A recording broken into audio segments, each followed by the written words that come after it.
देख रहे हैं द बिग टॉक मीडिया और मैं हूं आपके साथ साध्वी दुबे। क्या देश के सबसे बड़े शिक्षा बोर्ड की एक जल्दबाजी ने लाखों छात्रों के भविष्य को धुंधला कर दिया है। इस साल सीबीएसई की 12वीं की परीक्षा में 17 लाख से ज्यादा छात्र बैठे थे। बोर्ड ने बड़े दावों के साथ ऑन स्क्रीन मार्किंग यानी कॉपियों के डिजिटल मूल्यांकन की नई व्यवस्था लागू कर दी, लेकिन बिना पूरी तैयारी के थोपी गई इस व्यवस्था का जो खौफनाक सच सामने आया है, उसे देखकर आपकी रूह भी कांप जाए। छात्रों का आरोप है कि उन्हें जो आंसर शीट की डिजिटल कॉपियां दी जा रही हैं, वो पूरी तरह ब्लर है यानी कि धुंधली है। अब सवाल ये उठता है कि जो पन्ने आंखों से पढ़े ही नहीं जा रहे, उन पर टीचरों ने लाल पेन चलाकर 0 मार्क्स कैसे दे दिए। सीबीएसई तो लगातार ट्वीट करके दावा कर रहा है कि उनकी स्कैनिंग प्रक्रिया में कोई दिक्कत नहीं आई है, लेकिन हकीकत इन दावों से बिल्कुल ही जुदा देखने को मिल रहा है। कई पीड़ित छात्रों ने इस बद इंतजामी से परेशान होकर अपना दर्द साझा किया है। एक छात्र ने अपनी आंसर शीट दिखाते हुए कैमरे पर सीधे तौर पर सवाल दागा है, ये पूरा पेज ब्लर है, आंखों से इसे पढ़ना बिल्कुल नामुमकिन है, लेकिन इस पर क्रॉस मार्क करके मुझे 0 नंबर थमा दिए गए। जब टीचर इसे पढ़ ही नहीं पाए तो उन्होंने इसे गलती कैसे ठहरा दिया। ये तो हमें स्टेप मार्किंग के नंबर दिया गया है या फिर मॉडरेशन दीजिए। कहानी सिर्फ एक छात्र की नहीं है। ऐसी ही एक अन्य छात्रा ने अपनी नोटबुक दिखाते हुए व्यवस्था को कटघरे में खड़ा किया है। उसका कहना है कि पूरा आंसर ब्लर होने की वजह से टीचर ने उसे काट दिया।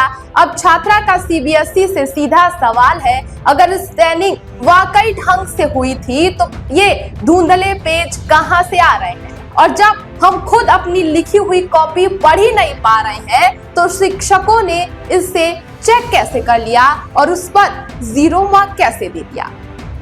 लापरवाही का ये सिलसिला यही नहीं रुकता। जब हैरान परेशान छात्र रीचेकिंग, वेरिफिकेशन या अपनी आंसर शीट देखने के लिए आवेदन करने पहुंचे तो वहां सीबीएसई की आधिकारिक वेबसाइट ने दम तोड़ दिया। छात्रों के लिए रीवैल्यूएशन का जो पोर्टल खुलना था वो घंटों तक खुल ही नहीं रहा है। बच्चे पूरी रात जागकर सिर्फ इसलिए इंतजार कर रहे हैं कि रात को ट्रैफिक कम होने पर शायद वेबसाइट खुल जाएगा, क्योंकि आवेदन करने की आखिरी तारीख बेहद नजदीक है। कल यानी कि 23 मई को इसका आखिरी तारीख है। छात्रों ने स्क्रीनशॉट शेयर करते हुए बताया कि कहीं कैप्चा कोड गायब हो जाता है तो कहीं टोकन गलत बताने लगता है। हद तो तब हो गई जब कई जगहों पर छात्राओं के बैंक अकाउंट से पैसे तो कट गए, लेकिन वेबसाइट पर कंफर्मेशन की जगह विंडो क्लोज का मैसेज आ गया। नेटवर्क पूरी तरह ठीक होने के बावजूद देश के इतने बड़े बोर्ड का सर्वर इस कदर ठप हो रहा है और छात्र बेबसी के आंसू रो रहे हैं। ये लापरवाही सिर्फ एक तकनीकी खराबी नहीं, बल्कि उन छात्रों के भविष्य के साथ सरेआम खिलवाड़ है जिन्होंने साल भर खून पसीना एक करके पढ़ाई की थी। आज छात्र सिर्फ ये पूछ रहे हैं कि सीबीएसई की इस नाकामी का खामियाजा वो अपना 1 साल बर्बाद करके क्यों भुगते। बिना पूरी तैयारी के डिजिटल चेकिंग या आधा अधूरा मॉडल आखिर क्यों लागू ही किया गया। क्या सीबीएसई इन छात्रों की कॉपियों को दोबारा से निष्पक्ष जांच कराएगा या फिर इन दावों के पीछे सच को दबा दिया जाएगा? इस पूरे मामले पर आपकी क्या राय है? कमेंट सेक्शन में जरूर बताइए।